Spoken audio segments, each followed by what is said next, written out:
KFC ಸಂಸ್ಥಾಪಕ kernel sanders ಅವರ ಕಥೆ. ಮಹಾಕುಸಿತದ ಸಮಯದಲ್ಲಿ ರಸ್ತೆ ಬದಿಯಲ್ಲಿ ಹುರಿದ ಚಿಕನ್ ಅನ್ನು ಮಾರಾಟ ಮಾಡುವುದರಿಂದ ಹಿಡಿದು ಕೆಎಫ್ಸಿಯವರೆಗೆ ಸ್ಯಾಂಡರ್ಸ್ ಅವರ ಯಶಸ್ಸಿನ ಕಥೆಯಿಲ್ಲಿದೆ. ಯುವ ಕರ್ನಲ್ ಸ್ಯಾಂಡರ್ಸ್ ಯಶಸ್ವಿ ವ್ಯಕ್ತಿಯಾದನು. ಆದರೆ ಅಲ್ಲಿಗೆ ಹೋಗಲು ನಾಟಕ, ತೊಂದರೆ ಮತ್ತು ದುರಾದೃಷ್ಟವನ್ನು ಸಹಿಸಿಕೊಂಡನು. ಕೆಎಫ್ಸಿ ಸಂಸ್ಥಾಪಕರ ಸಂಕಟಗಳು ಯಶಸ್ಸಿಗೆ ಕಾರಣವಾದವು. ಅಂತಿಮವಾಗಿ ಕರ್ನಲ್ ಸ್ಯಾಂಡರ್ಸ್ ಅವರ ನಗುವ ಮುಖವು ಬಹುಶತಕೋಟಿ ಡಾಲರ್ ಫಾಸ್ಟ್ ಫುಡ್ ಉದ್ಯಮದ ಐಕಾನ್ ಆಗಿ ಮಾರ್ಪಟ್ಟಿದೆ. ಫಾದರ್ ಕ್ರಿಸ್ಮಸ್ ಡೋಪೆಲ್ ಗ್ಯಾಂಜರ್ ತನ್ನ ಬೆರಳು ನೆಕ್ಕುವ ಕೋಳಿಗಾಗಿ ಗುರುತಿಸಲ್ಪಡದ ಕೆಲವು ಸ್ಥಳಗಳಿವೆ. ದುರಾದೃಷ್ಟ ಮತ್ತು ಇನ್ನೂ ಕೆಟ್ಟ ತೀರ್ಪಿನ ಎದುರಿನಲ್ಲಿ ಕಠಿಣ ಪರಿಶ್ರಮ ಮತ್ತು ದೃಢನಿಶ್ಚಯವು ಅಂತಿಮವಾಗಿ ಹಾರ್ಲ್ಯಾಂಡ್ ಸ್ಯಾಂಡರ್ಸ್ ಯಶಸ್ಸನ್ನು ತಂದಿತು. ಆದರೆ ಆ ಯಶಸ್ಸು ಬೇಗನೆ ಬರಲಿಲ್ಲ. ಸಂಸ್ಥಾಪಕರ ವೃತ್ತಿಜೀವನದ ಸಂವಾದಾತ್ಮಕ ವಿಷಯದ ಬಗ್ಗೆ ಅವರ ಟೈಮ್ ಲೈನ್ ಅನ್ನು ಪರಿಶೀಲಿಸಿ. 1890ರಲ್ಲಿ ಇಂಡಿಯಾನಾದಲ್ಲಿ ಜನಿಸಿದ ಸ್ಯಾಂಡರ್ಸ್ ಅವರು ಕೇವಲ 6 ವರ್ಷದವನಿದ್ದಾಗ ಅವರ ತಂದೆ ನಿಧನರಾದ ನಂತರ ಅಡುಗೆ ಮಾಡಲು ಕಲಿತರು ಮತ್ತು ಅವರು ನೈಸರ್ಗಿಕವಾಗಿ ಹೊರಹೊಮ್ಮಿದರು. ನಂತರ ಅವರು ಶಾಲೆಯನ್ನು ತೊರೆದರು ಮತ್ತು ಹದಿಹರೆಯದ ಮೊದಲು ಮನೆಯನ್ನು ತೊರೆದರು. ನಂತರ ಸೇರಿಕೊಂಡರು, ಆದರೆ ಅವರ 17ನೇ ಹುಟ್ಟುಹಬ್ಬದ ಮೊದಲು ಯುಎಸ್ ಸೈನ್ಯದಿಂದ ಬಿಡುಗಡೆಯಾದರು. ಇಲ್ಲಿ ತೊಂದರೆ ಬರುತ್ತದೆ. 16 ವರ್ಷದ ಸ್ಯಾಂಡರ್ಸ್ ಅವರ ಆಸಕ್ತಿಯನ್ನು ಸೆರೆಹಿಡಿದ ರೈಲು ಮಾರ್ಗಗಳು ಇವು. ಆ ದಿನಗಳಲ್ಲಿ ಮಹತ್ವಾಕಾಂಕ್ಷೆಯಿಂದ ತುಂಬಿದ ಯುವಕನಿಗೆ ಯಾವುದಾದರೂ ಭವಿಷ್ಯವಿದ್ದರೆ ಅದು ದೇಶದ ರೈಲು ಮಾರ್ಗಗಳು ಎಂದು ಅವರು ತಮ್ಮ ಆತ್ಮಚರಿತ್ರೆಯಲ್ಲಿ ಬರೆದಿದ್ದಾರೆ. ಅವರು ಅಲಬಾಮಾದಲ್ಲಿ ಡೂಡ್ಲಿಂಗ್ ಬೂದಿ ಕೆಲಸ ಪಡೆದರು. ಎಂಜಿನ್ಗಳಿಂದ ಬೂದಿ ಪ್ಯಾನ್ಗಳನ್ನು ಖಾಲಿ ಮಾಡುವುದು. ರೈಲು ಮಾರ್ಗಗಳು ಯುವ ಹಾರ್ಲ್ಯಾಂಡ್ಗೆ ಉತ್ತಮ ವೃತ್ತಿಜೀವನವಾಗಿತ್ತು. ಅವರು ಅಲಬಾಮಾದ ಶೆಫೀಲ್ಡ್ ಮತ್ತು ಜಾಸ್ಪರ್ ನಡುವಿನ ಮಾರ್ಗದಲ್ಲಿ ಬೆಂಕಿಯನ್ನು ಪ್ರಚೋದಿಸುವ ಮತ್ತು ಉಗಿಯನ್ನು ನಿರ್ವಹಿಸುವ ಅಗ್ನಿಶಾಮಕ ಸಿಬ್ಬಂದಿಯಾಗಿ ಪದವಿ ಪಡೆದರು. ಆದರೆ ಇದರ ಹೊರತಾಗಿಯೂ ಅವನ ಕೋಪವು ಅವನನ್ನು ಉತ್ತಮಗೊಳಿಸಿತು. ಅವಿಧೇಯತೆಯ ಆರೋಪಕ್ಕಾಗಿ ಅವನನ್ನು ವಜಾ ಮಾಡಿತು. ಒಂದು ಹೋರಾಟವು ಇಲಿನಾಯ್ಸ್ ಸೆಂಟ್ರಲ್ ರೈಲ್ರೋಡ್ನಲ್ಲಿ ಅವರ ಮುಂದಿನ ಕೆಲಸವನ್ನು ಕಳೆದುಕೊಂಡಿತು. ವಾಸ್ತವವಾಗಿ ಕೆಲಸವನ್ನು ಹಿಡಿದಿಟ್ಟುಕೊಳ್ಳುವುದು ಯುವ ಕರ್ನಲ್ಗೆ ಒಂದು ಹೋರಾಟವಾಗಿತ್ತು. ಅವರ 20 ಮತ್ತು 30ರ ದಶಕವು ವಿಫಲವಾದ ಉದ್ಯೋಗಗಳು ಮತ್ತು ವಿಫಲ ವ್ಯಾಪಾರ ಉದ್ಯಮಗಳ ಸರಣಿಯಾಗಿತ್ತು. ಅವರು ಅಲ್ಪಾವಧಿಯ ಕಾನೂನು ವೃತ್ತಿಜೀವನವನ್ನು ಹೊಂದಿದ್ದರು. ಅದು ಅವರು ತಮ್ಮ ಸ್ವಂತ ಕಕ್ಷಿದಾರರೊಂದಿಗೆ ಜಗಳವಾಡಿದ ನಂತರ ತ್ವರಿತವಾಗಿ ಕೊನೆಗೊಂಡಿತು. ನಂತರ ಅವರು ವಿಮೆಯನ್ನು ಮಾರಾಟ ಮಾಡುವ ಕೆಲಸವನ್ನು ಹೊಂದಿದ್ದರು.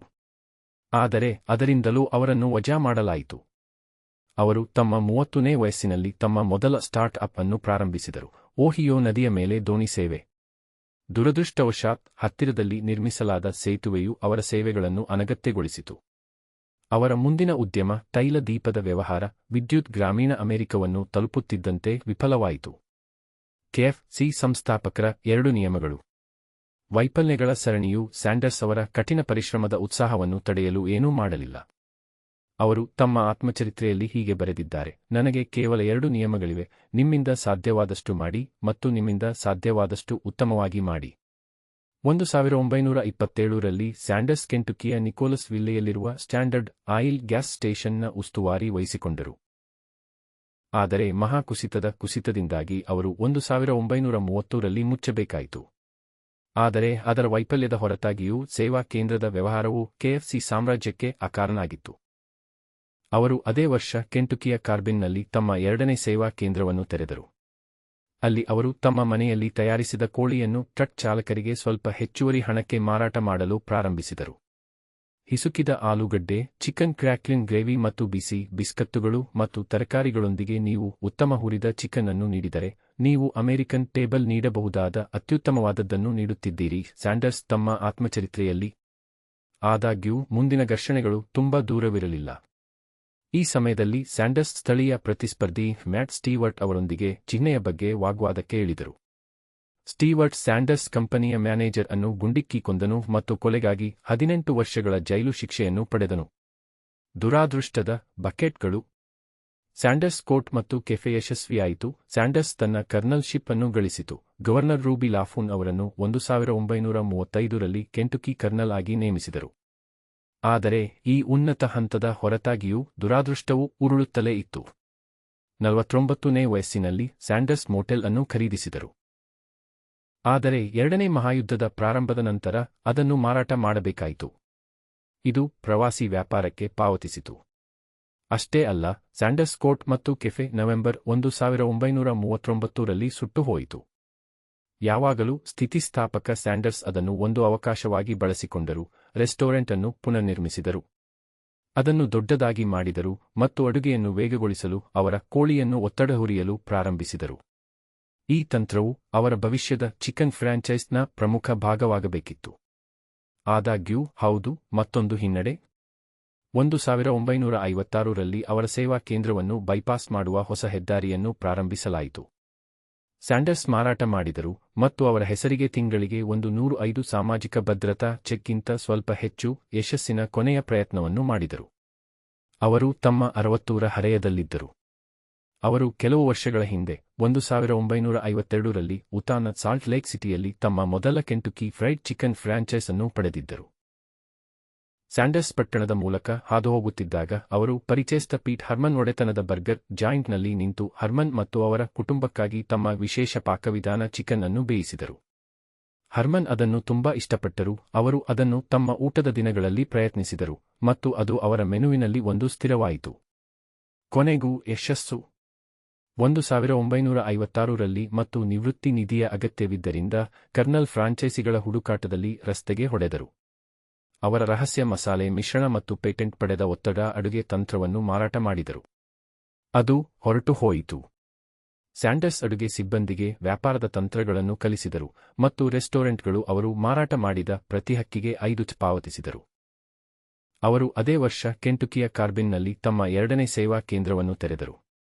ಅಲ್ಲಿ ಅವರು ತಮ್ಮ ಮನೆಯಲ್ಲಿ ತಯಾರಿಸಿದ ಕೋಳಿಯನ್ನು ಟ್ರಕ್ ಚಾಲಕರಿಗೆ ಸ್ವಲ್ಪ ಹೆಚ್ಚುವರಿ ಹಣಕ್ಕೆ ಮಾರಾಟ ಮಾಡಲು ಪ್ರಾರಂಭಿಸಿದರು. ಹಿಸುಕಿದ ಆಲೂಗಡ್ಡೆ, ಚಿಕನ್ ಕ್ರ್ಯಾಕ್ಲಿನ್ ಗ್ರೇವಿ ಮತ್ತು ಬಿಸಿ ಬಿಸ್ಕತ್ತುಗಳು ಮತ್ತು ತರಕಾರಿಗಳೊಂದಿಗೆ ನೀವು ಉತ್ತಮ ಹುರಿದ ಚಿಕನ್ ಅನ್ನು ನೀಡಿದರೆ, ನೀವು ಅಮೆರಿಕನ್ ಟೇಬಲ್ ನೀಡಬಹುದಾದ ಅತ್ಯುತ್ತಮವಾದದ್ದನ್ನು ನೀಡುತ್ತಿದ್ದೀರಿ. ಸ್ಯಾಂಡರ್ಸ್ ತಮ್ಮ ಆತ್ಮಚರಿತ್ರೆಯಲ್ಲಿ. ಆದಾಗ್ಯೂ, ಮುಂದಿನ ಘರ್ಷಣೆಗಳು ತುಂಬಾ ದೂರವಿರಲಿಲ್ಲ. ಈ ಸಮಯದಲ್ಲಿ ಸ್ಯಾಂಡರ್ಸ್ ಸ್ಥಳೀಯ ಪ್ರತಿಸ್ಪರ್ಧಿ ಮ್ಯಾಟ್ ಸ್ಟೀವರ್ಟ್ ಅವರೊಂದಿಗೆ ಚಿಹ್ನೆಯ ಬಗ್ಗೆ ವಾಗ್ವಾದಕ್ಕೆ ಇಳಿದರು. ಸ್ಟೀವರ್ಟ್ ಸ್ಯಾಂಡರ್ಸ್ ಕಂಪನಿಯ ಮ್ಯಾನೇಜರ್ ಅನ್ನು ಗುಂಡಿಕ್ಕಿ ಕೊಂದನು ಮತ್ತು ಕೊಲೆಗಾಗಿ 18 ವರ್ಷಗಳ ಜೈಲು ಶಿಕ್ಷೆಯನ್ನು ಪಡೆದನು. ದುರಾದೃಷ್ಟದ ಬಕೆಟ್ಗಳು. ಸ್ಯಾಂಡರ್ಸ್ ಕೋರ್ಟ್ ಮತ್ತು ಕೆಫೆ ಯಶಸ್ವಿಯಾಯಿತು. ಸ್ಯಾಂಡರ್ಸ್ ತನ್ನ ಕರ್ನಲ್ಶಿಪ್ ಅನ್ನು ಗಳಿಸಿತು. ಗವರ್ನರ್ ರೂಬಿ ಲಾಫೂನ್ ಅವರನ್ನು 1935ರಲ್ಲಿ ಕೆಂಟುಕಿ ಕರ್ನಲ್ ಆಗಿ ನೇಮಿಸಿದರು. ಆದರೆ ಈ ಉನ್ನತ ಹಂತದ ಹೊರತಾಗಿಯೂ ದುರಾದೃಷ್ಟವು ಉರುಳುತ್ತಲೇ ಇತ್ತು. 49ನೇ ವಯಸ್ಸಿನಲ್ಲಿ ಸ್ಯಾಂಡರ್ಸ್ ಮೋಟೆಲ್ ಅನ್ನು ಖರೀದಿಸಿದರು. ಆದರೆ 2ನೇ ಮಹಾಯುದ್ಧದ ಪ್ರಾರಂಭದ ನಂತರ ಅದನ್ನು ಮಾರಾಟ ಮಾಡಬೇಕಾಯಿತು. ಇದು ಪ್ರವಾಸಿ ವ್ಯಾಪಾರಕ್ಕೆ ಪಾವತಿಸಿತು. ಅಷ್ಟೇ ಅಲ್ಲ, ಸ್ಯಾಂಡರ್ಸ್ ಕೋರ್ಟ್ ಮತ್ತು ಕೆಫೆ ನವೆಂಬರ್ 1939ರಲ್ಲಿ ಸುಟ್ಟು ಹೋಯಿತು. ಯಾವಾಗಲೂ ಸ್ಥಿತಿಸ್ಥಾಪಕ ಸ್ಯಾಂಡರ್ಸ್ ಅದನ್ನು ಒಂದು ಅವಕಾಶವಾಗಿ ಬಳಸಿಕೊಂಡರು, ರೆಸ್ಟೋರೆಂಟ್ ಅನ್ನು ಪುನರ್ನಿರ್ಮಿಸಿದರು. ಅದನ್ನು ದೊಡ್ಡದಾಗಿ ಮಾಡಿದರು ಮತ್ತು ಅಡುಗೆಯನ್ನು ವೇಗಗೊಳಿಸಲು ಅವರ ಕೋಳಿಯನ್ನು ಒತ್ತಡ ಹುರಿಯಲು ಪ್ರಾರಂಭಿಸಿದರು. ಈ ತಂತ್ರವು ಅವರ ಭವಿಷ್ಯದ ಚಿಕನ್ ಫ್ರಾಂಚೈಸ್ನ ಪ್ರಮುಖ ಭಾಗವಾಗಬೇಕಿತ್ತು. ಆದಾಗ್ಯೂ, ಹೌದು, ಮತ್ತೊಂದು ಹಿನ್ನಡೆ. 1956ರಲ್ಲಿ ಅವರ ಸೇವಾ ಕೇಂದ್ರವನ್ನು ಬೈಪಾಸ್ ಮಾಡುವ ಹೊಸ ಹೆದ್ದಾರಿಯನ್ನು ಪ್ರಾರಂಭಿಸಲಾಯಿತು. ಸ್ಯಾಂಡರ್ಸ್ ಮಾರಾಟ ಮಾಡಿದರು ಮತ್ತು ಅವರ ಹೆಸರಿಗೆ ತಿಂಗಳಿಗೆ 105 ಸಾಮಾಜಿಕ ಭದ್ರತಾ ಚೆಕ್ಗಿಂತ ಸ್ವಲ್ಪ ಹೆಚ್ಚು ಯಶಸ್ಸಿನ ಕೊನೆಯ ಪ್ರಯತ್ನವನ್ನು ಮಾಡಿದರು. ಅವರು ತಮ್ಮ 60ರ ಹರೆಯದಲ್ಲಿದ್ದರು. ಅವರು ಕೆಲವು ವರ್ಷಗಳ ಹಿಂದೆ 1952ರಲ್ಲಿ ಉತಾನ ಸಾಲ್ಟ್ ಲೇಕ್ ಸಿಟಿಯಲ್ಲಿ ತಮ್ಮ ಮೊದಲ ಕೆಂಟುಕಿ ಫ್ರೈಡ್ ಚಿಕನ್ ಫ್ರಾಂಚೈಸ್ ಅನ್ನು ಪಡೆದಿದ್ದರು. ಸ್ಯಾಂಡರ್ಸ್ ಪಟ್ಟಣದ ಮೂಲಕ ಹಾದುಹೋಗುತ್ತಿದ್ದಾಗ ಅವರು ಪರಿಚಯಸ್ಥ ಪೀಟ್ ಹರ್ಮನ್ ಒಡೆತನದ ಬರ್ಗರ್ ಜಾಯಿಂಟ್ನಲ್ಲಿ ನಿಂತು ಹರ್ಮನ್ ಮತ್ತು ಅವರ ಕುಟುಂಬಕ್ಕಾಗಿ ತಮ್ಮ ವಿಶೇಷ ಪಾಕವಿಧಾನ ಚಿಕನ್ ಅನ್ನು ಬೇಯಿಸಿದರು. ಹರ್ಮನ್ ಅದನ್ನು ತುಂಬಾ ಇಷ್ಟಪಟ್ಟರು, ಅವರು ಅದನ್ನು ತಮ್ಮ ಊಟದ ದಿನಗಳಲ್ಲಿ ಪ್ರಯತ್ನಿಸಿದರು ಮತ್ತು ಅದು ಅವರ ಮೆನುವಿನಲ್ಲಿ ಒಂದು ಸ್ಥಿರವಾಯಿತು. ಕೊನೆಗೂ ಯಶಸ್ಸು. 1956ರಲ್ಲಿ ಮತ್ತು ನಿವೃತ್ತಿ ನಿಧಿಯ ಅಗತ್ಯವಿದ್ದರಿಂದ ಕರ್ನಲ್ ಫ್ರಾಂಚೈಸಿಗಳ ಹುಡುಕಾಟದಲ್ಲಿ ರಸ್ತೆಗೆ ಹೊಡೆದರು.